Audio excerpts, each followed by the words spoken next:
ಈ ಒಂದು ಪಂಗಡವನ್ನು ಇಟ್ಟುಕೊಂಡು ಎಲ್ಲರೂ ಒಳ ಪಂಗಡಗಳನ್ನು ಮರೆತು ಇದು ಒಂದು ಅಖಂಡ ವೀರಶೈವ ಲಿಂಗಾಯತ ಸಮಾಜ ಎನ್ನುವ ಒಂದು ದಾರಿಯಲ್ಲಿ ಹೋದಾಗ ನಮಗೆ ಮುಂದಿನ ದಿನಗಳಲ್ಲಿ ನಾವು ನ್ಯಾಯಕ್ಕಾಗಿ ಹೋರಾಟ ಮಾಡ್ಬೋದು. ಯಾವುದೇ ಇರಲಿ, ಅದು ಶಿಕ್ಷಣಕ್ಕಾಗಲಿ ಇದಕ್ಕಾಗಲಿ ಇದರ ಬಗ್ಗೆ ನಾವು ಹೋರಾಟ ಮಾಡಲಿಕ್ಕೆ ಅನುಕೂಲ ಆಗ್ತದೆ. ಅದರ ಸಂಬಂಧ ಈ ಒಂದು ಸಂಘಟನೆಯ ಅಂಗವಾಗಿ ಬಸವ ಜಯಂತಿಯನ್ನು ಆಚರಣೆ ಮಾಡಲಿಕ್ಕೆ ಮೊನ್ನೆ ಕೋಡ್ ಆಫ್ ಕಾಂಡಕ್ಟ್ ಇದ್ದ ಕಾರಣ ಸರಿಯಾಗಿ ಆಗಲಿಲ್ಲ. ಅದಕ್ಕಾಗಿ ಇವತ್ತಿನ ದಿನ ಈ ಮೂವರು ಶರಣರ ಒಂದು ಜಯಂತಿಯನ್ನು ಆಚರಣೆ ಮಾಡ್ತೀವಿ. ಯಾಕಂತಾರೆ ವೀರಶೈವ ಸಮಾಜ ಅಂದ್ರೆ ಇವತ್ತಿನ ದಿನ ಬಸವಣ್ಣವರು ಆ ಜಾತಿ ಈ ಜಾತಿ ಅನ್ನಲ್ಲ, ಎಲ್ಲ ಸರ್ವ ಜಾತಿಯವರಿಗೆ ಉಳಿದವರಿಗೆ ಸಹ ಲಿಂಗಧಾರಣೆಯನ್ನು ಮಾಡಿದರು. ಅದೇ ರೀತಿಯಾಗಿ ನಮ್ಮಲ್ಲಿ ಹಡಪಾದರಾರ, ಅಗ್ಸರಾರ, ಇನ್ನು ಕೆಲವು ಕುಂಬಾರರಾರ, ಎಲ್ಲರಾರ ಎಲ್ಲ ಜಾತಿಗಳನ್ನು ಸರ್ವ ಜಾತಿಯನ್ನು ಬಸವಣ್ಣವರು ಯಾವ ತಗೊಂಡು ಹೋದ್ರೆ ಅದೇ ರೀತಿಯಾಗಿ ಈ ನಮ್ಮ ಮಿತ್ರರಾದಂಥ ಅಮ್ಮಪುರ ರೆಡ್ಡಿ ಅವರು ಎಲ್ಲ ಒಳ ಪಂಗಡಗಳನ್ನು ಸೇರಿಸಿಕೊಂಡು ಅಖಂಡ ವೀರಶೈವ ಲಿಂಗಾಯತ ಅಂತ ಒಂದು ಇದು ಮಾಡ್ಯಾರ. ಆ ಸಂಘಟನೆಗೆ ನಾವು ಮುಂದಿನ ದಿನಗಳಲ್ಲಿ ಬಲವಾಗಿ ಕೊಟ್ಟರೆ ಅದಕ್ಕೇನಾದಂತ ನಾವು ಮುಂದಿನ ದಿನಗಳಲ್ಲಿ ಅವರಿಗೆ ಕೈ ಜೋಡಿಸೋಣ. ಅವರು ನಮ್ಮ ಬಗ್ಗೆ ಒಂದು ಸ್ವಲ್ಪ ಸಮಾಜದ ಬಗ್ಗೆ ಕಳಕಳಿ ಉಳ್ಳವರಾರ, ಯುವಕರಾರ, ಮುಂದಿನ ದಿನಗಳಲ್ಲಿ ನಮ್ಗೆ ಯಾವುದೇ ಸಮಸ್ಯೆ ಬಂದರೂ ಹೋರಾಟ ಮಾಡ್ತಾರೆ. ಆಮೇಲೆ ಎಲ್ಲ ಸಂಘಟನೆಗಳಾಗೂ ಅವರು ನುರ್ತಂಥವ್ರು.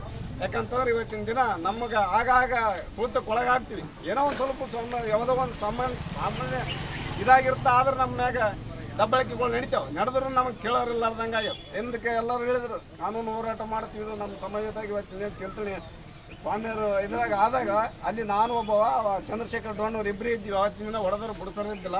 ಎಲ್ಲರಿಗೆ ಅವತ್ತಿನ ದಿನ ಫೋನ್ ಮಾಡಿ ಬೇದಾಗ ಇವತ್ತಿನ ದಿನ ನಮ್ಮನ್ನು ಏನದಂದ್ರೆ ಅವ್ರು ಭಾಳ ಕಿಲೋಮೀಟರ್ ನೋಡಕೈತಾರೆ ಸಂಘಟನೆ ಒಳಗೆ. ಅವತ್ತು ಕೇಳಿದ್ರು. ಇವತ್ತು ಎಲ್ಲ ಇದ್ರಾಗ ಏನದಂತ ನಾವು ಒಗ್ಗಟ್ಟಿದ್ದಾಗ ಮಾತ್ರ ಆಗ್ತದೆ. ಯಾಕಂದ್ರೆ ಎಲ್ಲೆಲ್ಲಿಯವ್ರು ಏನೇನು ನಡೆದ್ರು ನಾವು ಏನದಂದ್ರೆ ಬಿಡಪ್ಪ ಅವರು ರೆಡ್ಡಿಯವ್ರ ಮಂದಿಗೆ ಆಗ್ಯದ, ಒಕ್ಕಲಿಗರಿಗೆ ಆಗ್ಯದ, ಬಣಸಿಗರಿಗೆ ಆಗ್ಯದ, ಕುಂಬಾರಿಗೆ ಆಗ್ಯದ, ಕಂಬಾರಿಗೆ ಇದು ಸಂಬಂಧ ಇಲ್ಲ. ವೀರಶೈವರು ಅವ್ರು ಯಾರೇ ಇರಲಿ, ಲಿಂಗಾಯತರು ಇರಲಿ, ನಾ ಬೇರೆ ಜಾತಿಯವ್ರನ್ನ ಇರಲಿ, ಅದಕ್ಕೂ ನಾವು ಸಪೋರ್ಟ್ ಮಾಡೋಣ. ಬರೀ ನಮ್ಮ ಲಿಂಗಾಯತಗಂತ ಅಷ್ಟೇ ಅಲ್ಲ, ನಮ್ಮಲ್ಲಿಂದ ಏನು ಹಿಂದೆ ಭಗವಾನವ್ರು ಹೆಂಗೆ ಮಾಡ್ಯಾರ ಆ ಥರ ನಾವು ಇದು ಮಾಡೋಣ ನಾವು ಒಂದು ಉದ್ದೇಶಪೂರ್ವಕವಾಗಿ ಇವತ್ತು ಇದು ಮಾಡ್ತಾರೆ. ಯಾವುದೇ ರಾಜಕೀಯವಾಗಿದ್ದಾರೆ ಇಲ್ಲ.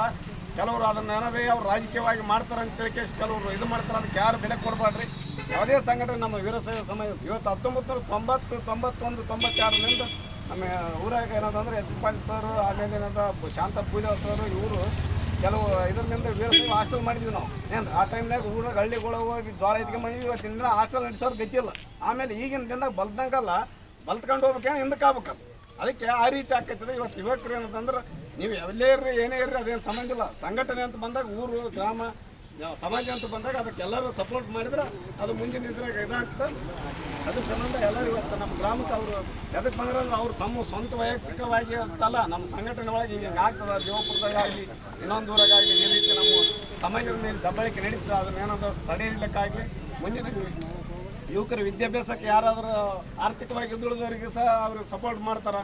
ಅದಕ್ಕೆ ದಯವಿಟ್ಟು ಎಲ್ಲರೂ ಈ ಬರೀ ಸಮಾಜ ಇವತ್ತಿನ ದಿನ ಅಷ್ಟೇ ಅಲ್ಲ, ನಿಮ್ಮ ಮಕ್ಕಳಿಗೆ ನಿಮ್ಮ ಸಮಾಜದಾಗ ಆಗಲಿ ಯಾರೇ ಹಿಂದುಳಿದವರು ಇದ್ರೆ ಅಂತಾರಿಗೆಲ್ಲ ಶಿಕ್ಷಣಕ್ಕೆ ಅನುಕೂಲ ಆಗ್ತದೆ. ದಯವಿಟ್ಟು ಎಲ್ಲರೂ ಶಿಕ್ಷಣ ಮೊದಲು ಕಲಿಸ್ರಿ ಮಕ್ಕಳಿಗೆ. ಅದರಿಂದ ಎಲ್ಲೋಟ್ಟು ಅನುಕೂಲ ಆಗ್ತಂತ ನಾ ಹೇಳ್ತಾ ನಾನು ಒಂದೆರಡು ಮಾತುಗಳು ಮುಖ್ಯ ತಪ್ಪ